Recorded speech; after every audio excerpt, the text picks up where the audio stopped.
And now we present to you Thac0 with Advantage. Welcome to Thac0 with Advantage. We're two friends who've been playing D&D a long time. While we both love lots of other RPGs, D&D has taught us to fill empty voids with creative material. Hi, I'm Ange, and I have been gaming for over 35 years. In 2014, I started writing for Gnome Stew, and I've been running the Gnomecast Stew's podcast since 2017. 2021, I became head gnome. I've been doing this for a while, and I like to talk about it, so that's why I'm here.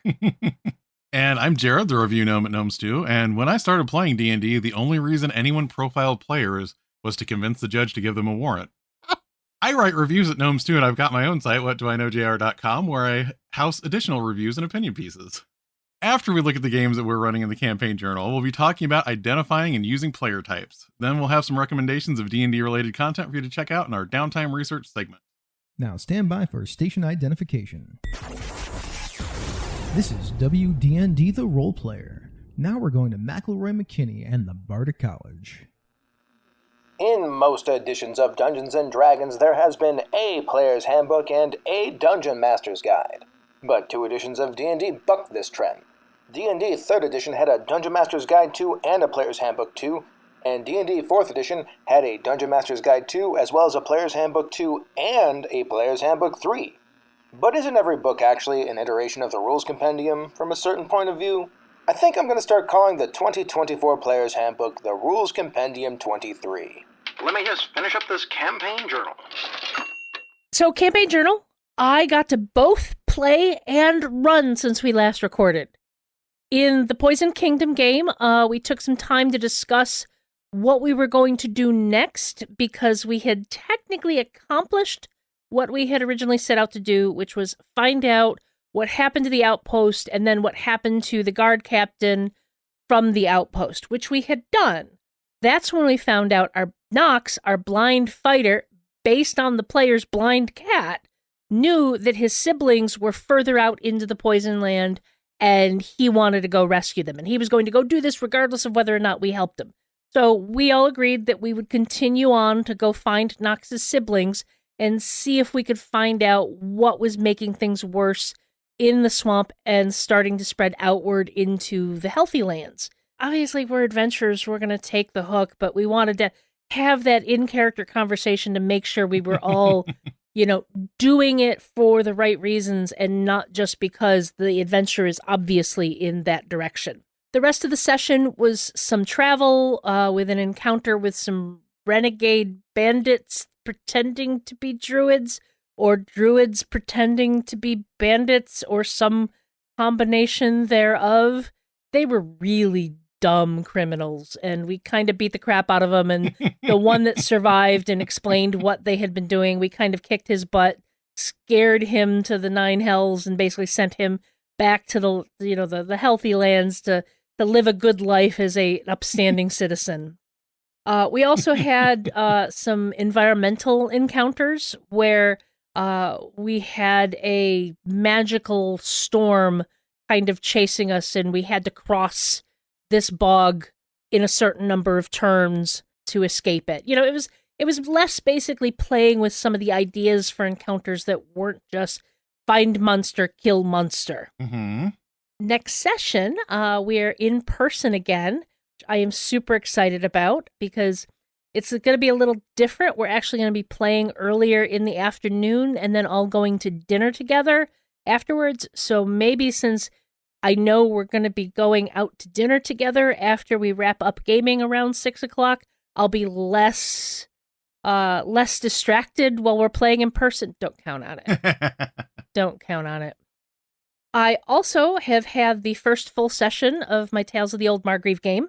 Unfortunately, we were down a player to start. The player had his work holiday gathering this late into January.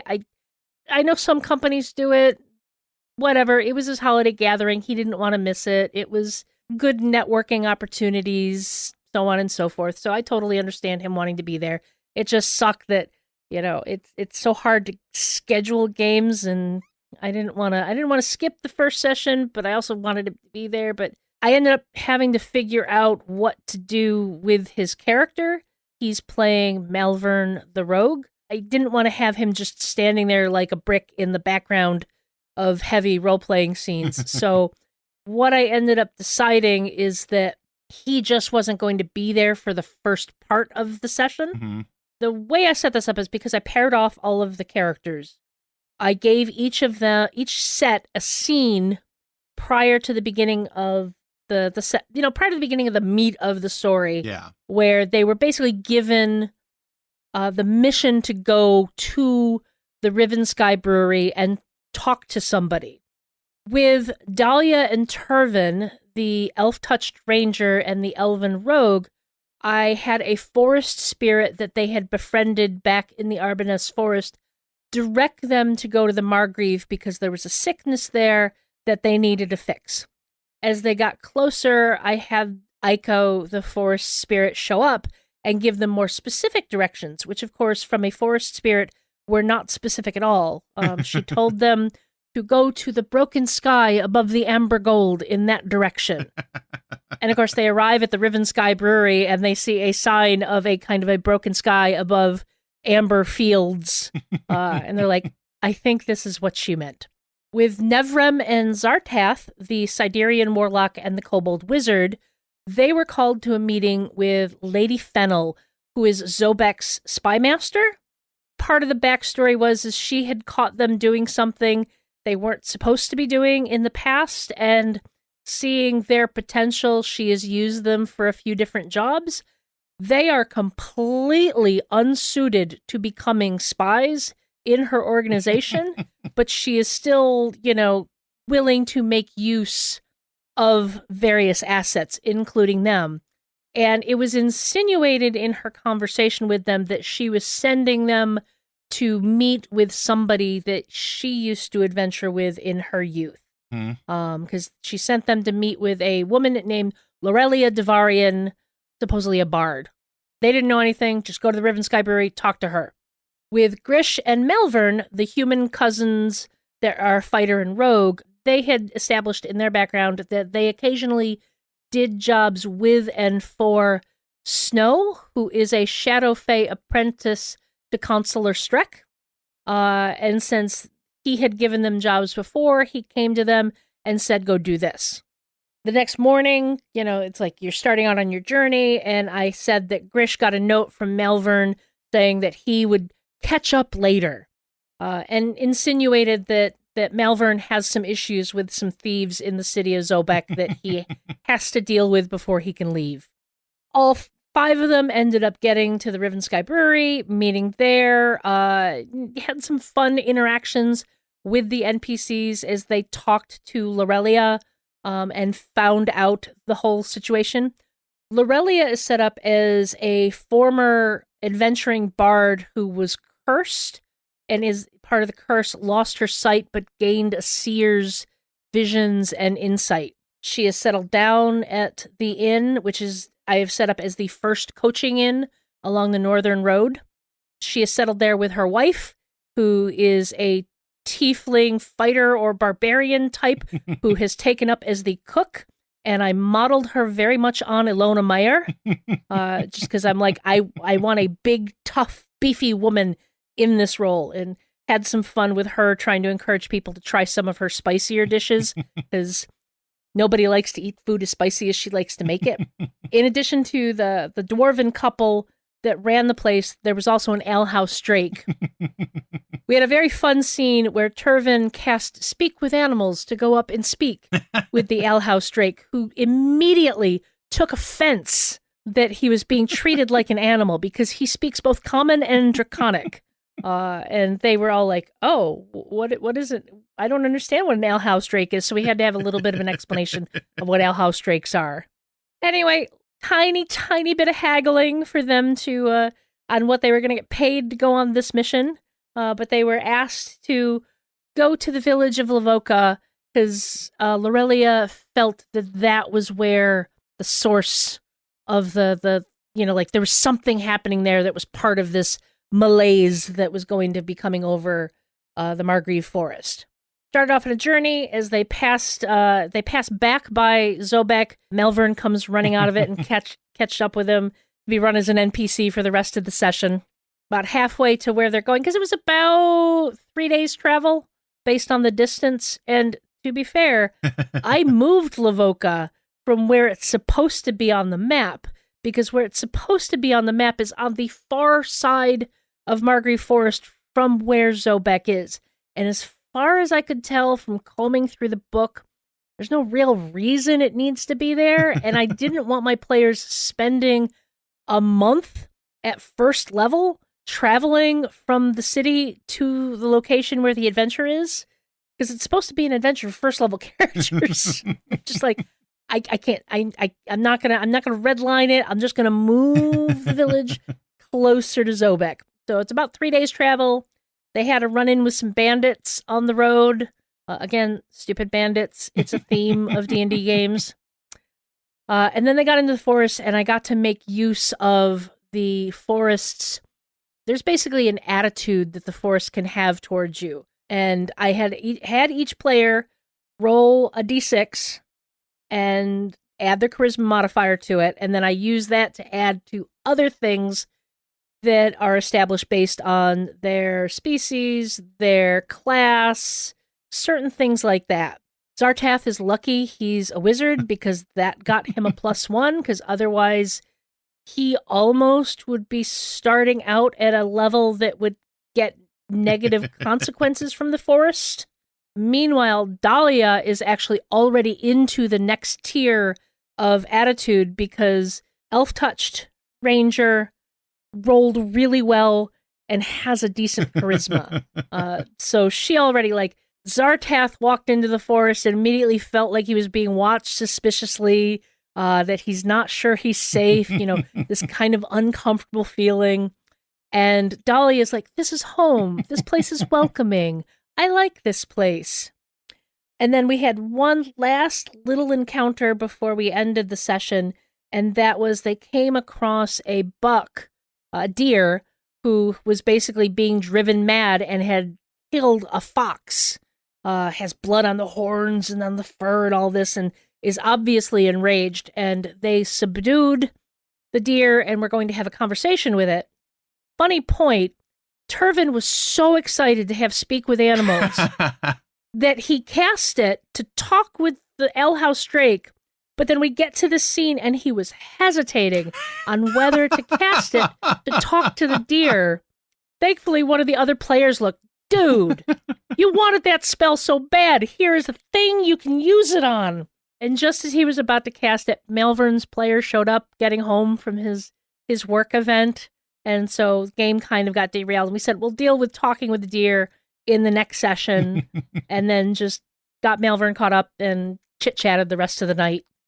As part of our recent tradition of thinking of potential future topics as we're going through these things, we should probably see if there is a topic in there about doing those framing introductions before the campaign actually starts. Yeah. Because I have done that a lot. I did that with my Curse of Strahd game, and I think that's probably maybe kind of worth looking into, where you want something where people are going to role play and interact, but it's not so much the beginning of the campaign so much as the framing piece for the campaign. Yeah, it eases them into their characters so that when you do have the actual opening of the campaign, you don't end up with 4 to 6 people just staring at you, uncertain of what to do. They already have a little comfort level in their characters and can dive right into the role-playing. It's almost like the beginning of the Lord of the Rings, except it's not 11 years of Frodo setting up real estate deals before he leaves the Shire. I love those books, but seriously.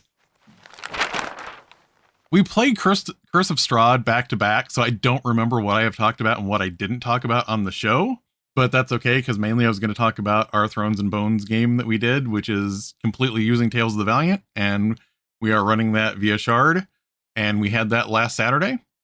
We've been playing through the introductory adventure for the Thrones and Bones setting, which is Banner of the Bull, and we had a bit of a gap between sessions, because this one was essentially going to be a monthly game on a Saturday. When you miss sessions and it's already a monthly game, it tends to be drawn out a bit. So Yeah, and we missed in December because December. Yeah, definitely. So I made like a checklist of everything just to remind everybody where they were at. Last time they were still in the Trelleborg in the in the fortress on the Borderlands, and they were staring down a black goat. And the funny thing about this is they were staring down a black goat about ready to get into a fight. My Curse of Strahd game, the last thing they did was fight a black goat. For a moment, I was wondering, is there something with me and black goats? Bah. No, it's not me. These are both published adventures. I'm running published adventures. Black goats found me. Technically, the black goat that they were fighting was a puka, I think is how that's pronounced. It is a malicious trickster fairy. It is the type of trickster fairy that is okay with people getting hurt, even if that's not the main thing that it's trying to do. And it was very upset with them because the party ruined its fun because they ran off all of the other fae in the fortress. Part of this was we have not had a ton of fights in this adventure so far. We had the bandit fight, which was kind of just a warm-up. It wasn't really a threat. We had the cats, which the cat fight was really not really a fight. It was in initiative, but it was more of a puzzle trying to maneuver them to certain areas and not getting thrown in the river. Yeah, that was more of a skill challenge. I mean, it was kind of a blend of it wasn't a combat, but it wasn't quite a skill challenge. Yeah. It was somewhere in between those two. I do still like the fact that because they're immune to force damage, they bounce when you hit them with force damage. But they fought the puka, and I had a little bit of fun. I had it like using its Misty Step to move around a little bit so that it wasn't trapped in the room. It still was not going to defeat all of these people. It was being irrational on purpose. So they beat it down, and it did not have a good day. It was a little too stupid to save one of its Misty Steps. Yeah. To get away. So it basically Misty Stepped, annoyed us. Misty Stepped, annoyed us. And then got cornered. Yeah, and this was the GM intentionally playing to what its intelligence score was. This wasn't just me forgetting what tactics were. It was, no, this is a fae that got carried away and got himself into more trouble than he should have. So after they dispatched the poor puka, they went to find where the lost soldier from the Trelleborg first met the fae because that location was detailed in her journey. They get out there to the hill, and on top of the hill is this maze just made out of thorny hedges. It was so annoying because we're very obviously, this is very much an aspect of VTT games. Mm-hmm. We're very obviously at the bottom of a large map. Yes. And it's like, okay, we have a hedge wall in front of us. Let's find an opening. We find the opening. Jared reveals just the tiniest bit more of the map, and it's like, aw, son of a bitch, it's a maze. It is funny because I normally am not thrilled with running mazes, but I do like, this is weird how presentation can change your mindset on something, because I like how they've structured this adventure in Shard, because when you unfog something, it basically unfogs a corridor. So if somebody comes around the corner, it unfogs that whole corridor. So I'm not trying to explain to you, oh, you can kind of see something over here, but it's over here. It's like, it is obvious that you can see all the way down to the end of the corridor and you can turn off to the left. Yeah. So I like that. It made me a little bit more happy about running a maze in this case. The other thing that I think is funny is they do have the rage quit option for the maze where you can just get mad and walk through the hedges, but you take damage from the thorns. I mean, we're still only second level characters. We could maybe do that through one wall. You said it's like 1d6? No, it was 2d4. Maybe it's just scratch. Yeah. Maybe it's, our warlock is bleeding on the ground. Yeah, and also you have one of those groups that it's not devoid of healing, but you don't have a centralized cleric. You have a druid and a paladin. Yep. You have healing. It's just not quite the same as having a cleric where it's all focused in one place. And my paladin is out of lay on hands because we made the decision to only take a short rest before leaving Trelleborg to head up here. And I'm like, okay, guys, I'm not gonna push back on that one.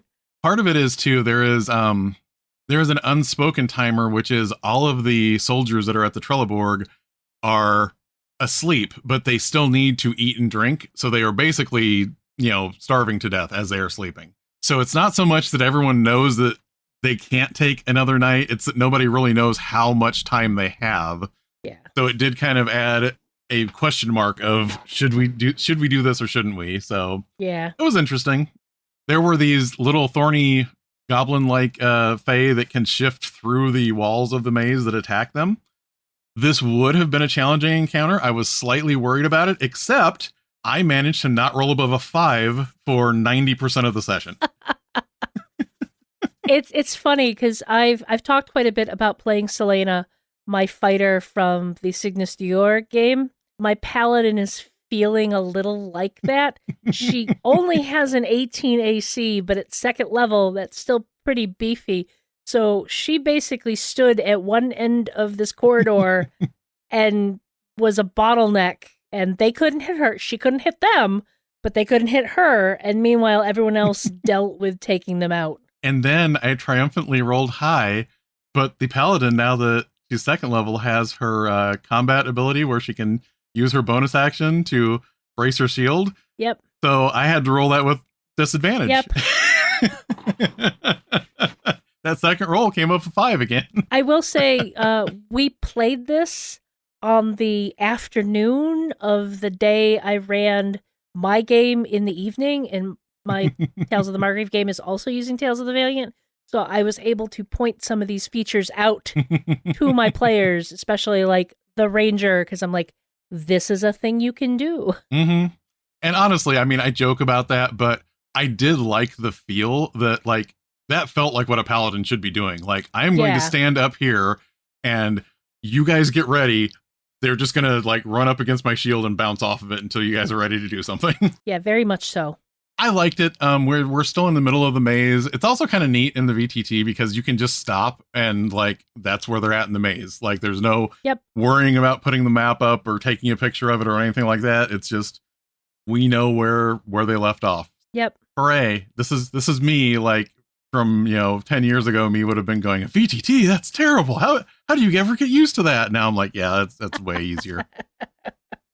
and of course, we are not going to be able to play in the month of February. Yep. Well, I can't do this weekend. I can't do that weekend. I can't. Oh my God, people. I did tell them all they could play on the weekend I wasn't available that they were considering, but they were like, no, we'll wait. So we won't get to play again until early March. I don't know how long it'll take us to get there, but there is a nice set of lower level adventures that kind of roll into the setting. And that's part of why I wanted to use this setting because they do kind of, it's not so much an adventure path, but they all kind of key off of the previous one. So I like that. And that's why we were kind of doing that. Yeah. So I really want to at least get to the end of this one. So maybe we can look at doing the second adventure in the series. Oh, the other thing I got to do with my paladin is I got to smite on a crit. Yes. That was glorious. I think that was on the Puka. It was against the Puka, but honestly, the Puka should have been, again, that one should have been a little bit nastier fight, but I mean, it stood up to a smite from you and it didn't wither right after that fight. It was still another couple rounds, but it just couldn't hit. Welcome to the Dungeon Master's Workshop. Moving on into our Dungeon Master's Workshop. The concept of different types of players has been moving around the RPG community for many, many years. In the 2024 Dungeon Master's Guide, these are laid out as 8 types of player motivation, while the Tales of the Valiant Game Master Guides identifies 6 player archetypes. All of these come from the original work on player types done by Robin Laws back in 2002 in Robin's Laws for Good Game Mastering. These archetypes have become ubiquitous to role-playing discussions, so we wanted to dive in and look at what they bring to the table. So let's start off with breaking down what these types are. What are the types that Robin Laws outlined? So the original ones that Robin Laws talks about are the power gamer, the butt kicker, the tactician, the specialist, the storyteller, and the casual gamer. And it's very interesting because it was only a couple years ago when I listened to the audiobook of this, because there is an audiobook of it if you would like to listen to Robin's Laws of Good Game Mastering, which is kind of interesting. But it is funny feeling that difference between where we are at now and what 2002 was like, because there are still some things that kind of assume some things about RPGs in 2002 that you would not necessarily assume now. For example, the fact that 50% of the player base, according to WotC, is women, and he's still kind of making these comments about your casual gamer may be somebody's girlfriend, so you should make a good impression on them. It's I can tell I'm old because 2002 doesn't feel like it was that long ago. I know. That was 23 years ago. There are adults that were not born at that point in time. My current gaming group that I have been gaming together with for 21 years did not exist in 2002. So, yeah, it's hard to keep track of things. Let's take a moment and talk about the differences between these types, because some of them sound pretty similar. Like, obviously, the casual gamer that's the person who comes to hang out and play, but, they're there because their friends are there. Yeah. But what's the difference between the power gamer and the butt kicker? The way it's kind of framed is the power gamer is the person that wants to know everything they are doing is optimal. They don't just want to get into a fight. They want to know that if they get into a fight, that they have the right feat and the right magic item, and they took the right action every time they're attacking, so that they have, this higher curve of everything they're doing being what they should be doing for the character choices they took. The butt kicker doesn't necessarily care if they're optimized. They just like combat. And what about the tactician and the specialist? The tactician is somebody that kind of likes, and this is what's interesting, because some of these types can be good or evil. We'll get into that. The tactician is really somebody that likes making sure that everybody is working together to do things like, you have a thing that will get past their resistance. You should make sure to use that next time. Or, I'm going to buff you so that you can do this thing. They're not necessarily trying to optimize themselves, but they are trying to make sure that everything is flowing well and everybody's kind of contributing to situations. And the specialist? The specialist in here, it's really funny because some of these were very much kind of like broad categories. This one is this is the person that likes to play one type of character, and they will play that type of character. I play Dwarven Fighters. That's what I play forever, all the time. Don't make me try and play something else. Yeah, and that also, I think, gives away the age of Yes. this list a little bit, because I used to know those types of people. Yeah, I don't see that as much anymore. Yeah, I'm sure they still exist, but I have not gamed with anybody in years who is like, I only play X. Mhm. Everyone has their favorites. Like, Mhm. everyone knows that Ange likes to play rogues, Mhm. and Jared likes to play rangers, Mhm. but we obviously play plenty of other types of characters. Yeah, I'll play a bard. I'll play a cleric. It doesn't, I'm not really locked into one thing. It's just sort of like, if it works, I will play my favorite. I think one of the other interesting things about Robin Law's list is that this is a lot about the mechanics. There's not a lot here about the narrative engagement with the game other than the storyteller. Right. And the whole thing about the storyteller is that is somebody that really wants to know the backstory for why you're doing things. Like, why is this dungeon here? Who is this pile of bones that we found at the entrance of the dungeon? They want the details to the setting and the adventure that you're playing. It is interesting because Robin Laws has done a lot of talking about RPGs and the meta structure of it, and talking about story beats and everything. But yeah, this 2002 era, there was a lot of this is how people interact with or don't interact with the rules. It's where a lot of this qualification comes from. 2002 is also the absolute height of the original D20 boom. Oh, yeah. So pretty much every game out there on the market was D20 based, using that third edition open game license in kind of that same structure of play. And what's funny is this was not a game-specific resource, but it was published by Steve Jackson Games. So you're talking about the company that does GURPS. Yeah. Another very mechanics-heavy game. This is getting a little deeper into the weeds on the history of role-playing games, but I think you can kind of point to the D20 bust which happens in 2003 when Wizards of the Coast drops 3.5, to being a point of change, of crossing the Rubicon, so to speak, where a lot of companies lost their businesses because they suddenly weren't able to sell products because the game they were selling products for was no longer compatible with them. A lot of people became disillusioned with the sudden change. And as a result, people started investing more time in creating their own systems. You have the divergence of the indie community creating all of their games, including the one a lot of people know, Powered by the Apocalypse games, and the OSR community going back to their roots and being like, I don't want to play like that. I want to get back to players doing their things. And, like, I'm sorry, OSR people. I've played some of your games. It's generally not my jam, but I love you.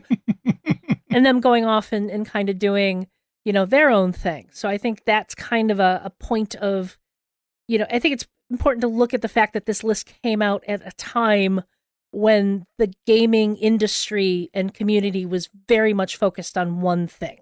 It's also really interesting because if you look at like Game Master guides at the time, it wasn't that there wasn't advice for running games, but you didn't have companies going into this like, this is what your players want. This is how you should tailor games to these players. You didn't have that kind. It was more a matter of make sure you're keeping the pacing going, make sure you're being fair, make sure it was more like everyone. It's almost the assumption that everyone that comes to the table in Dungeons and Dragons or Pathfinder had the same mindset, and you were just trying to be the best GM for the mindset that they are assumed to bring. Yeah.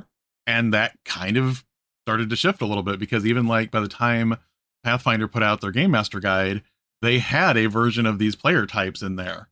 Wizards of the Coast hired Robin Laws to write for the Dungeon Master's Guide 2 to expound on some of this stuff in there. So there is a really interesting change when you hit like 2008, 2009 and how things started to evolve at that point too. Well, let's break down what the modern games have done. What has Wizards done in the 2024 D&D Dungeon Master's Guide, and what has Kobold Press done in Tales of the Valiant in regards to these archetypes? In the 2024 DMG, they framed these a little bit less like this is a player type and more like this is a motivation that a player could have. And the motivations that they came up with were acting, exploring, fighting, instigating, optimizing, problem solving, socializing, and storytelling. And the Tales of the Valiant archetypes were the actor, the explorer, the inventor, the power gamer, the watcher, and the wild card. So let's break those down. What does the Dungeon Master's Guide mean by those motivations? So your actor is the person that very much likes being in character and framing things through how their character thinks and reacts to things. Maybe not as much worrying about all aspects of the story, but this is what my character would do in this situation. So that's how I want to view things and react to things. My character would not go to this inn because it's a grubby inn. I am refusing to stay here. I'm going to look for the expensive one. That type of thing. I also imagine it's the person who just likes getting into character and interacting as their character at the table. Exploring is basically finding out new stuff. That is a more of a general thing, but it is sort of like that whole, we don't know what's in this dungeon. Let's find out. We don't know who this NPC actually is. We just have this weird nickname for them. Let's find out. It's that feeling that if there is anything that is kind of mysterious, they want to find out more details about it. I think we can easily say the fighter, yeah. they like punching things in the face or stabbing them. I think it's interesting that they have added the instigator in here. That is absolutely true. If you were to ask me something that wasn't on the Robin Laws list, that is something that I see very often in gaming groups, it is an instigator. And it's just basically somebody that everything is too quiet. I am going to do something. Yeah. I believe the Misdirected Mark folks used to call them rainmakers. They're the person that if you leave them alone long enough, they're going to do something. On one hand, you as a GM probably aren't going to have to do as much prep work because they're going to make something happen, but you usually still have to scramble, like that railroad track, throwing it down as you're going because you don't know which direction they're going, but you got to keep it moving. And after that, we had the optimizing motivation, which that one's pretty self-evident. That goes back to the power gamer. It is interesting how many of these are a little less judgmental in how they're framing things than the original version of them. Optimizing, you're just looking for the best possible combination of things because that's how you enjoy things. Problem solving is, it's not necessarily like you always like, puzzles or traps, but it is like I am approaching the situation and I'm trying to figure out the best way to resolve it. Mm-hmm. Even if it's not combat, it is, wait, we talked to this one person. If we pay them enough, they might talk to this person for us and we don't even have to deal with it. It's that sort of like working through the details. It's kind of another aspect of you were saying the explorer, like figuring out the mysteries of a setting. Mm-hmm. I think the problem solver enjoys the other aspect of those. Rather than just finding out what's going on, they like coming out with the best, cleverest solution for dealing with it. It's a little more outcome based. I want to find out about things, but I have an endpoint designed to work backwards from.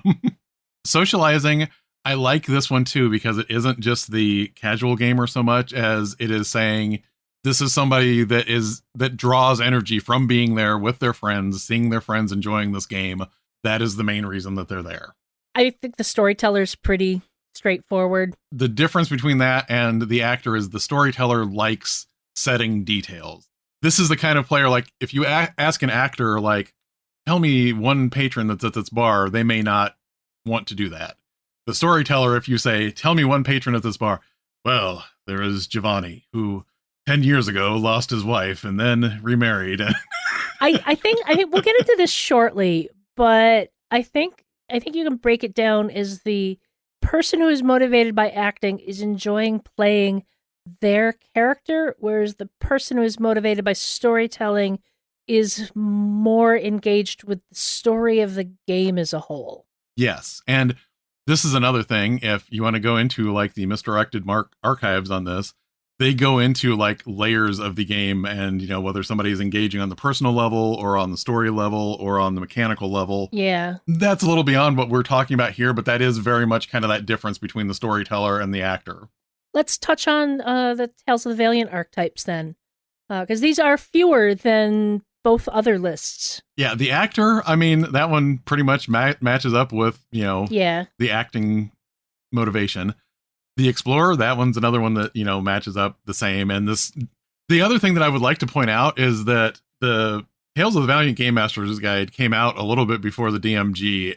This isn't like anyone was copying anyone else. This is kind of how these archetypes have developed over years of people talking about them and refining them. And yeah, if anything, they're quote unquote copying Robin Laws. Right. But even then, they're not copying what he wrote. They're taking how what he wrote has been expounded upon and recontextualized and re-understood in the modern gaming age 23 years later. Yeah, and it goes way into the weeds, but I even, when I was researching this, that Robin Laws actually refined that from an article that was written in 1980 from some gaming magazine. So, I mean, all of this is refinement. It is not brand new. Yeah.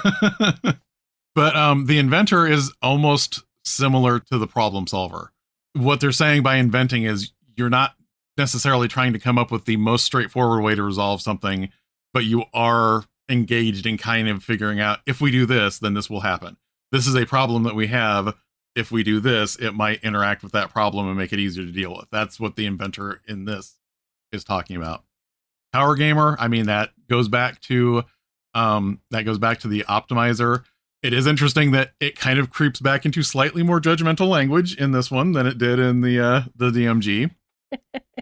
The Watcher just pretty much lines up with the socializer, socializing in the DMG, and the wild card is very much the same archetype as the instigating motivation. Yeah.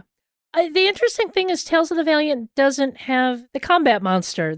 Other than if you look at the power gamer being the one to optimize their character for combat, they don't have the person that's just there to punch evil in the face. It is interesting because if you read those sections in the Tales of the Valiant Game Master's Guide, there's almost the degree to which people like getting into combat or role-playing is less in this about the character, the player archetypes, and is more just a general discussion about how much players like to engage in different pillars of the game.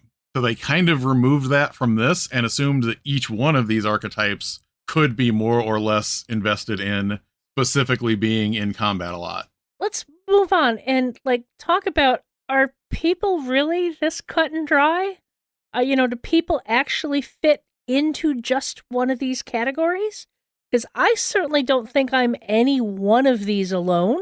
I mean, I absolutely love to get into my character and have a great scene where I'm acting as my character. I also love the storytelling and, pushing along the larger narrative of the game. I play these games to be the big damn hero and punch evil in the face. Mm-hmm. And if you've heard me talk about my in-person games recently, I definitely am a socializer. Mm-hmm. So, let's talk about how cut and dry these categories are. One of the things that I wanted to touch on is almost all of these sources will say nobody is 100% one thing. But then when you read through them, there's not a lot of talking about somebody might be this, and this is how you reconcile that. They still kind of engage the topic as in, this is what this player is. Even if they're thinking that player may not be that same thing every time they show up at the table, they're still kind of addressing it as, today, I am an explorer. And it's like, what about this minute? Yeah, and as we were going through these, a thought kind of occurred to me. Some of the language in the original description from Robin Law's original book has a fair amount of judgment in these categories. And some of these categories are associated with problem players. But as I was thinking about it, it tends to be the player who only focuses on that style of play that becomes the problem. Because a person who is only fixated on role-playing their character, doing what their character would do, focused in only that actor category, can be as much of a problem as the combat monster who tries to turn every conversation into a fight. Yeah. I have shame to admit that I have made fun of actors before as role players, because sometimes you get one of those players at your table and they're absolutely infuriating because it's what my character would do. And it's like, I don't care what your character would do. The rest of the game is doing this. It's the players who are only in one of these slots, so to speak, that tends to exemplify a problem with that style of play being the only style of play. When you're talking about that, when somebody's so focused on just being one thing, I think we have all encountered the player that does the Leroy Jenkins thing where it's like, hey, we're negotiating with this monster. Maybe we don't need to fight it. Wham! Roll initiative! Yeah. I've had some issues with the concept of the Rainmaker because I've seen some Rainmakers that make me not want to stay at that table, because it's like, there goes my fun because now we have to deal with that. Yeah, and that's what's really interesting is I think you're right. It's the degree to which these are problems are the degree to which somebody remains in a silo and does not interact with any of the other motivations.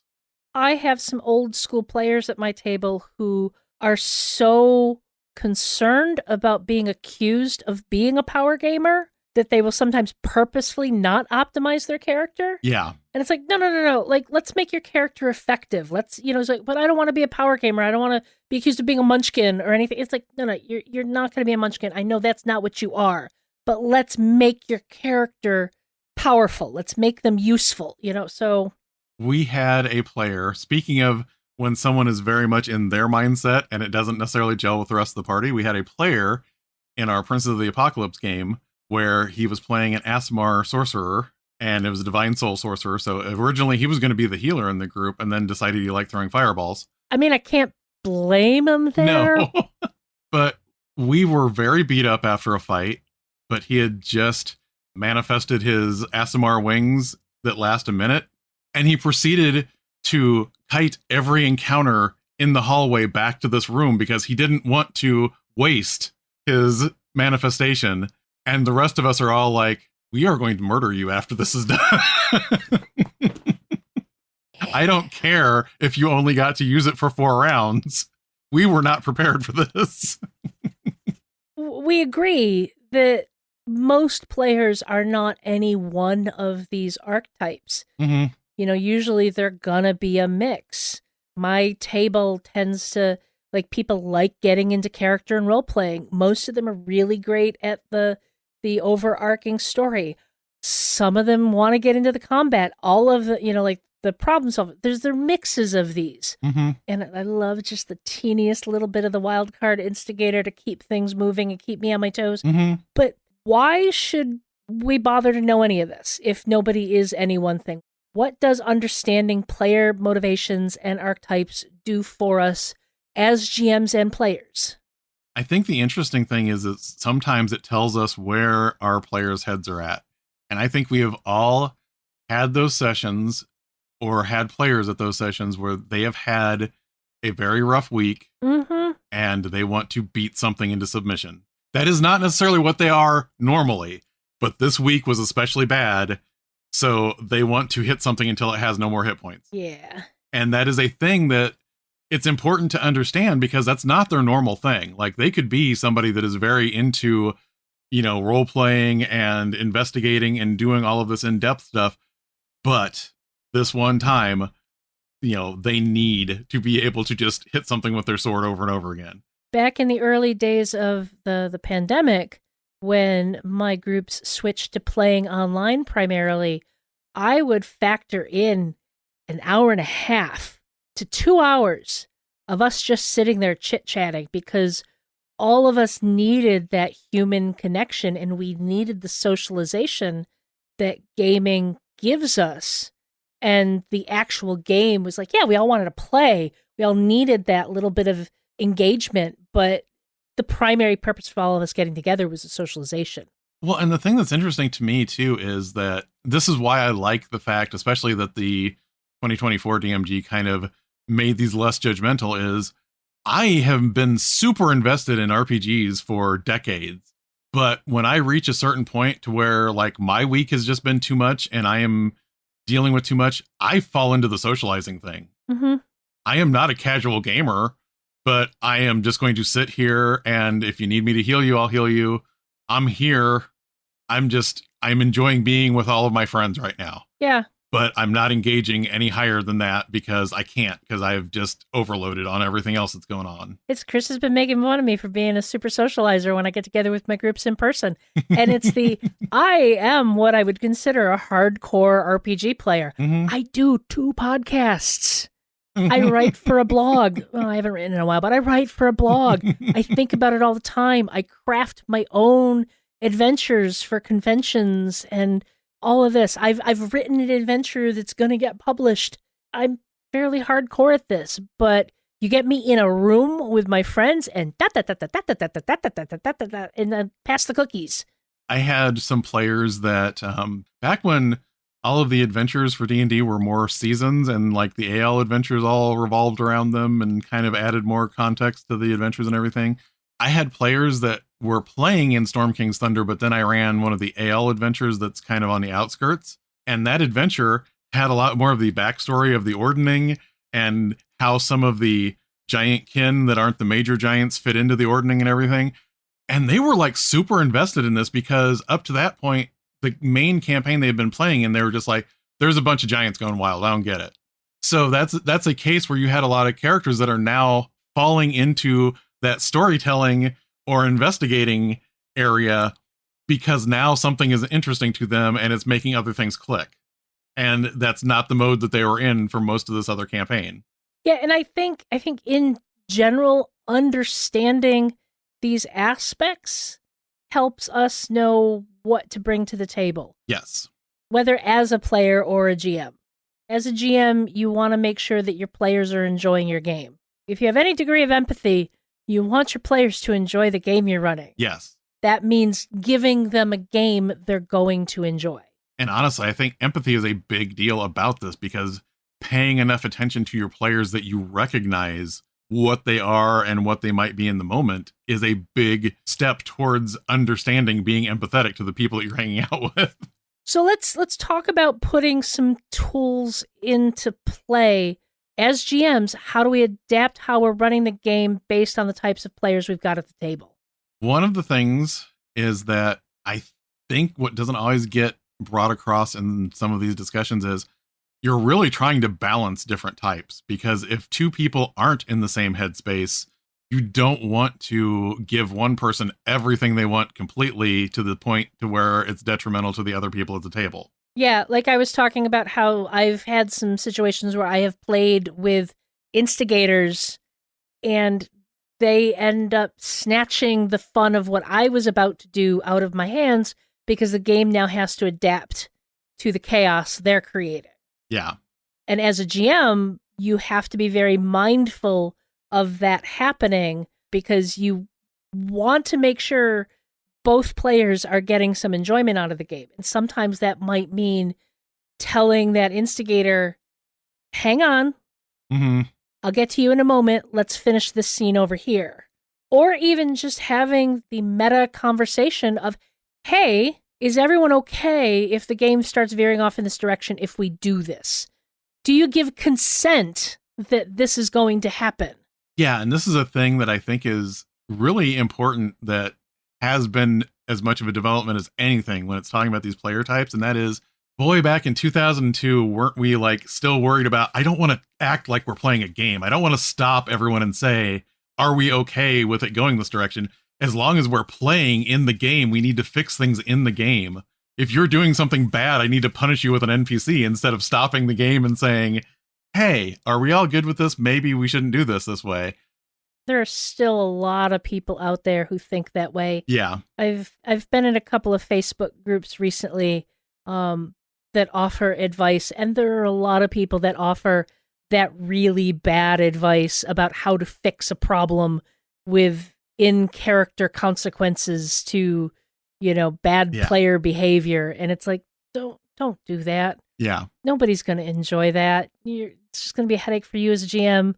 The player's going to be upset because they don't understand why they're being punished. The other players are still going to have to deal with, have an out-of-character conversation about what's going on in the game. So the game is supposed to be fun for everyone. Yes. For example, to look at the player types again, when you have that person that is the butt kicker or the fighter or whatever you want to call it, when they get to the end of a fight and you have prisoners that decide, I'm going to, coup de grace all of them. And at this point, the fight is over. And that person that is a role player really wants to talk to these people because there's still some of them left alive. And I've seen that turn into a conflict because it's almost like the person thinks, well, since this was part of a fight, I am still in control of the scene. I am still controlling the direction of this, so I am going to kill them. And it's like, right. That's when you need to realize, no, this is a transition from what you were getting out of this to what somebody else is going to get out of this. We're kind of already talking about this, but how do you deal with it when you have a mix of player types at the table? Especially when those types are kind of in conflict. Because I don't think it's always a bad thing. No, because if everybody wants to do one thing, sometimes it might be good for most of the people that want to do that one thing. Let me put it this way. For me as a GM, if everyone I have at the table just wants to fight all the time, I am not going to enjoy that as much because I don't want to run fight after fight after fight after fight. I want to frame this as some kind of narrative. I want to give some personality to things. Even if nothing else, this is one of those places where you need to remember, as the GM, you are also a player and you should be enjoying this. Yes, absolutely. This is one of those things, too, where it's important in your session 0 to talk about what tone you want the campaign to have. Because I think sometimes you have people that think, oh, I could come to the table, show up every once in a while and just beat the crap out of things. But if you explain, I would like to roleplay a little bit more, that person might go, hey, that does sound good. And they will get out of that mindset of thinking, oh, this is just going to be us, dungeon crawling and killing everything and managing inventory. Yeah. I generally, in session 0, tell my players that I am running this because I expect you to be the big damn heroes. I don't expect murder hobos. I expect you to engage with the story as much as engage with the combat. I love a good combat as much as everyone.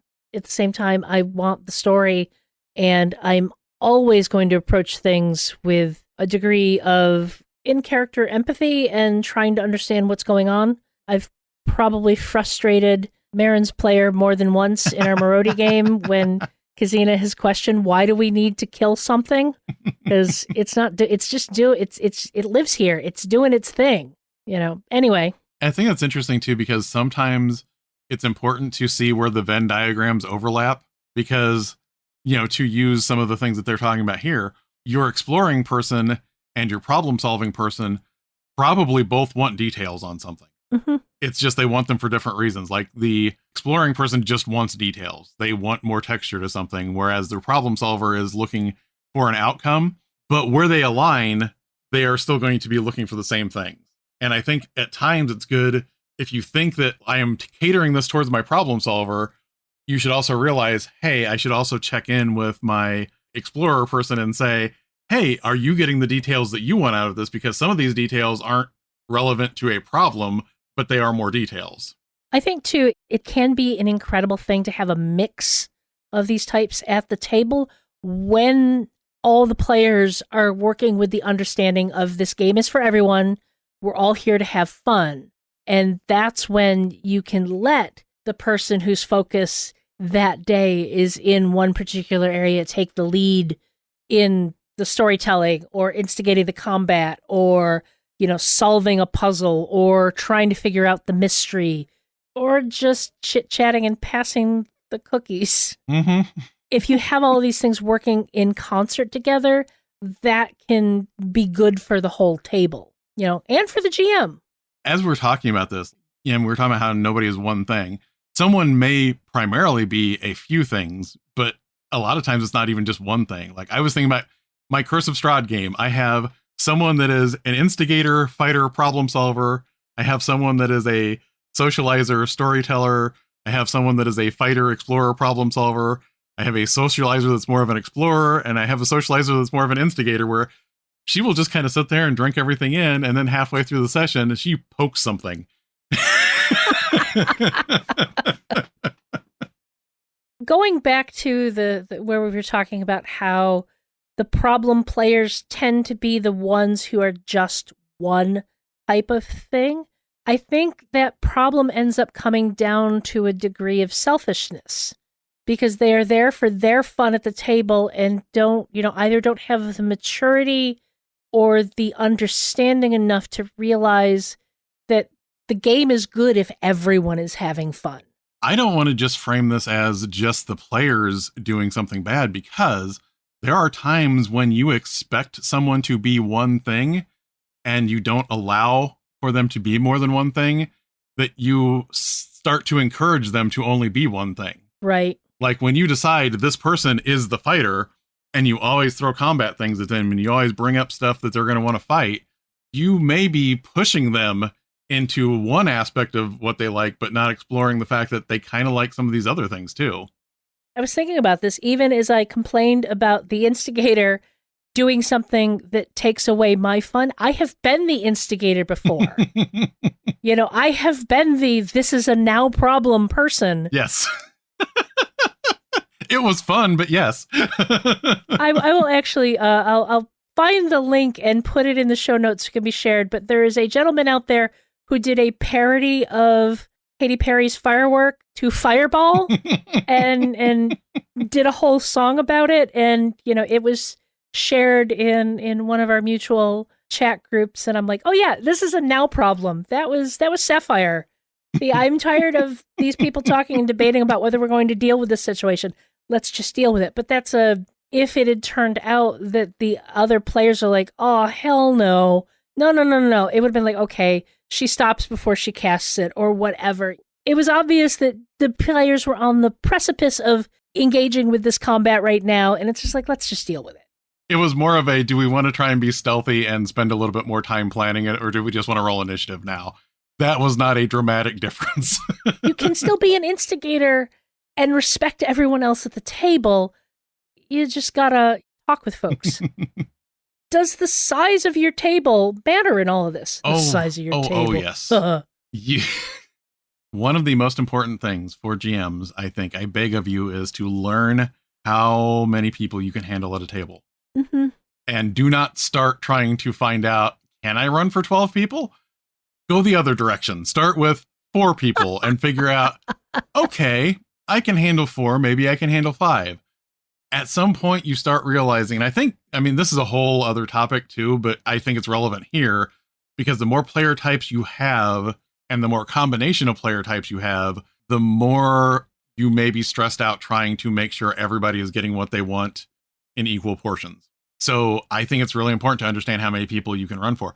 I used to run Pathfinder for 7 people, and that was a massive emotional drain for me. Yeah, I used to run for 8 at conventions because I thought that was what you should do, because that's what I knew from the late 80s, early 90s. And it didn't there was a convention organizer who would be like, hey, your games are really popular. Can you add 2 more seats? And, originally when he first started doing that, I'd be like, yeah, sure, I can run for 2 more. And it's like, no, the game might still be fun for everyone, but it's not focused enough for everyone, at least with the way I run. Mm-hmm. I find that I don't like small tables. Mm-hmm. I don't like less than 4 players because the game moves too quick. There's not enough space for me as a GM to just sit back and let the players chew on the scenery. I have to be on more. Yeah. So I don't like a small table. 4 is the minimum. Our Coriolis campaign, I will run for 3 because sometimes we don't have all 4 players and I don't want to keep kicking the can down the road. But most of the time, 4 is the minimum I'll run for. Mm-hmm. I like 6. I find 6 to be a good fit, especially if the players are a good fit. And that's actually funny because as you bring that up, you don't want too big a table, but you are correct. You don't necessarily want too small a table because I will admit there are times when I do get into that mode where it's like I'm kind of shutting down. I need to socialize more and not, be on all the time. And the fewer players you have, the less your players can do that. Mm-hmm. And then it's like, I really just wanted to be helper monkey this session and not have to contribute a whole lot other than just helping people out. And now I have to be the person leading the investigation, or I have to be the person, doing this because we don't have that many people at the table. So yeah, it cuts both directions. I found out that I have trouble with small tables quite a few years ago. I was running a Doctor Who game at a small convention and I only had 2 players show up. And I'm like, I don't want to tell these folks no, because it's going to be too hard to get into anything else at this hour. So I'll just run for them. And the game normally took about 3.5 hours. And I think we finished in under 2. Yeah. And it's partially because when I run, I leave space for the players to engage with each other, to engage with the setting, the NPCs, the scenery. And there just wasn't enough of that with only 2 players at the table. Mm-hmm. And they both said they had fun, but I was like, oh, okay, this is something that I struggle with, coming up with enough to fill a normal length session for just 2 players. Well, and I also think it's really interesting to look at your expectations going in, because I think we have an easier time running with 2 people for Heroes of Havel's Way because that game was never going to be more than 2 people and Chris running it for us. Right. So that was the assumption right from the start.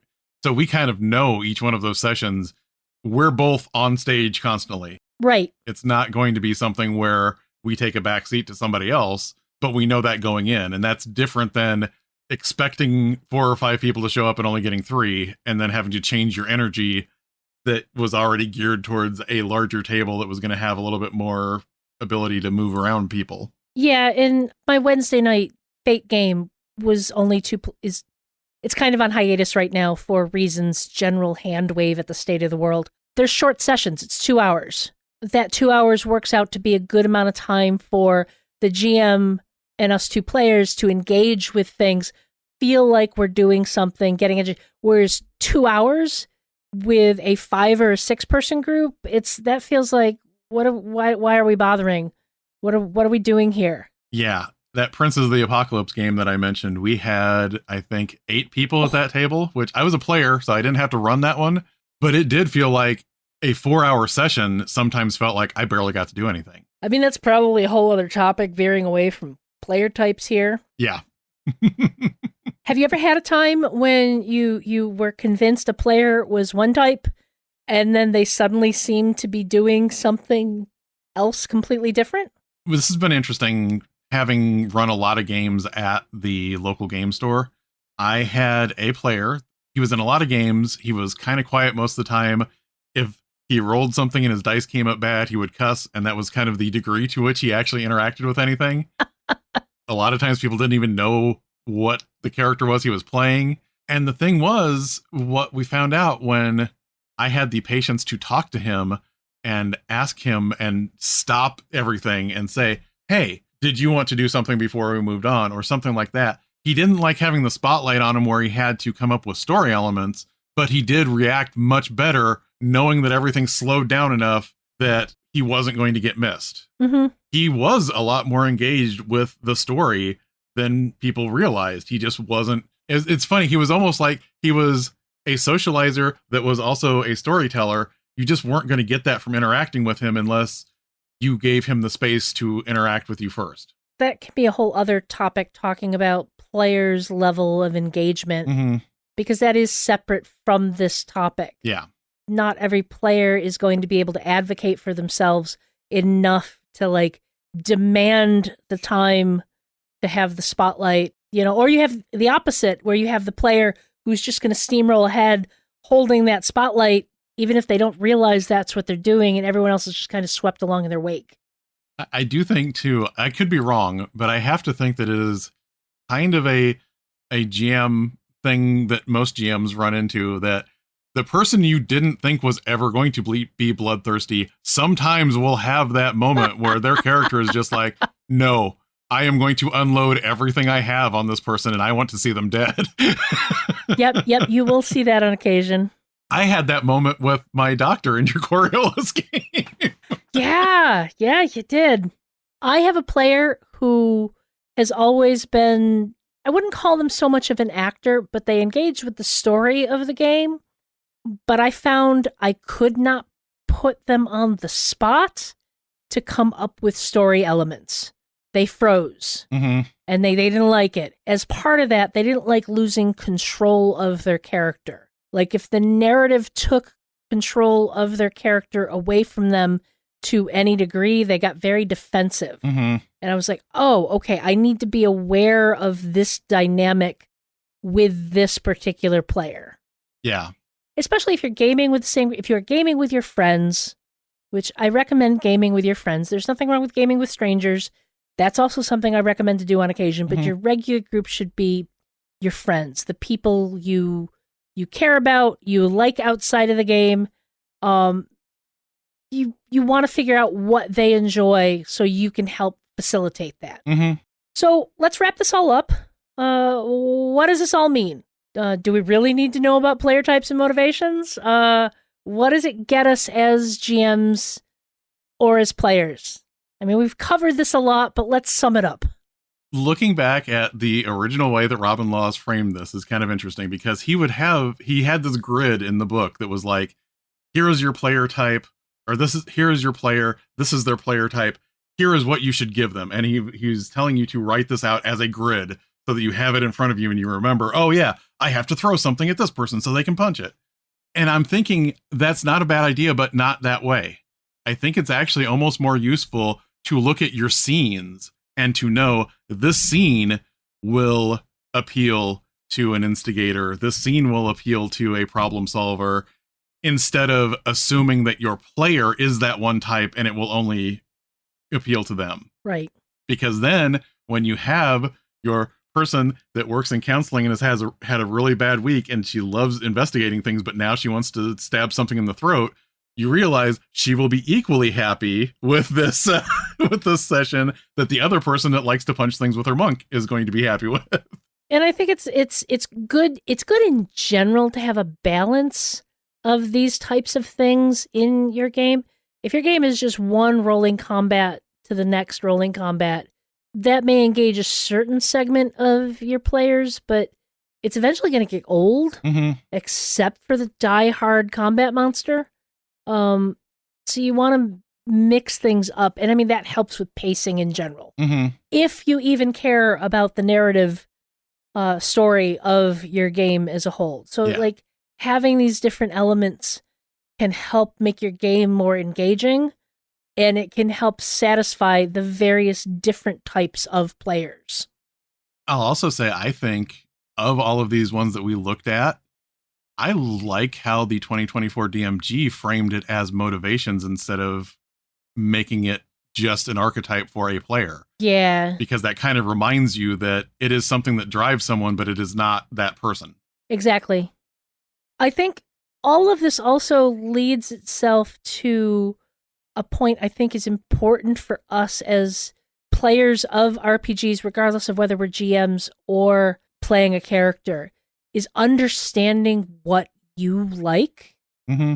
It is really important to dig down and find out the type of game you enjoy so you know what to go look for in the games you are playing. This doesn't mean this doesn't mean to not try new things. Mm-hmm. It just means if you understand what you enjoy, if you understand that you enjoy the storytelling and you enjoy the acting, but you also need to have an opportunity to punch a bad guy in the face because you can't do it in real life, that's fine. It's a good thing to understand that, and you can know what to ask for when you talk about the type of game you want to play with your GM. I agree. Now let's join Ange and Jared for some downtime research, where they do the work so we don't have to. Every episode, we're going to look for something related to D&D that we want to pass along to our listeners. It might be products, websites, videos, or podcasts, but it will always be something that we think will enhance your D&D experience. We also currently have a Patreon, so we are going to perform our Eldritch Invocation at this point in time. We have a Patreon now, so if you would like to help us do this show and provide us some additional content for you, we would love if you decided to join us. We've got our own Discord, and we'll be releasing additional supplementary material, and we had an example in here, but we've gone so far beyond this example now that we probably need to put other examples in there because we've had campaign material from Heroes of Havel's Way. We've had monster stats that Chris has put in there. We're going to have subclass stats that he's going to put in there. I've made magic swords. I've had campaign templates. We've had a ton of stuff. So you will get stuff from us if you just join with us and bow to our whims. Wait, no, that's not quite what I wanted to say. There might be something coming soon about lair actions. There may be. Very possibly. Since I am back to running a D&D-esque campaign again, I've been on the lookout for maps. I have a ton that I already downloaded from when I was running the Eberron game, but I'm very specifically looking for some more forest-style maps rather than jungle-style maps that'll fit for Tales of the Old Margrave. And one I found that I really like is Morvold Press on Patreon. I think pretty much all of the maps I used the other night were from them. They have a nice, clean style with just the right amount of detail and color that I like. They've got a whole bunch based on various adventures, so you can find like map of Phandalin, a map of Phandalin on fire, Tribor Village. You can find Inn of the Last Home. Some very, very good stuff. It is a Patreon, but I do believe they have some available for free members as well. So we'll have a link to that in the show notes. Nice iconic locations in there too. Yeah. My suggestion is going to be another one of these things that is just coming in under the wire, because by the time this comes out, you'll have like 3 or 4 days that you can go to the Kickstarter and back this. But I am going to mention the Sword Opera Kickstarter. It is a game that is being done by friends of the podcast network, Eli Kurtz and Eric Farmer. If you listen to Zhang Hu Hustle, you have heard them talk about stories where there is a mysterious underground and people with extreme skills, some of which are supernatural. And this is a game about a world where there is an underground and people with extreme skills, some of which are supernatural. It is very much kind of taking some of those wushu type elements and also reframing them to be able to use them in other things. Like, for example, the baseline setting that they show you in the Ashcan is more of a almost like a Three Musketeers swashbuckling type thing, but with those same conceits in it.